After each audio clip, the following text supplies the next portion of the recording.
Снимать жилье у моря за 100 тысяч рублей в месяц или платить за свое?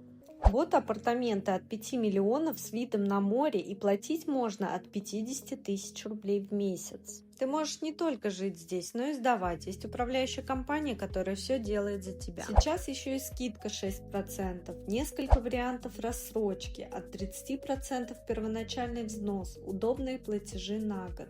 А если ты хочешь так же, напиши слово «море» в комментариях, и я направлю тебе вариант под твой бюджет.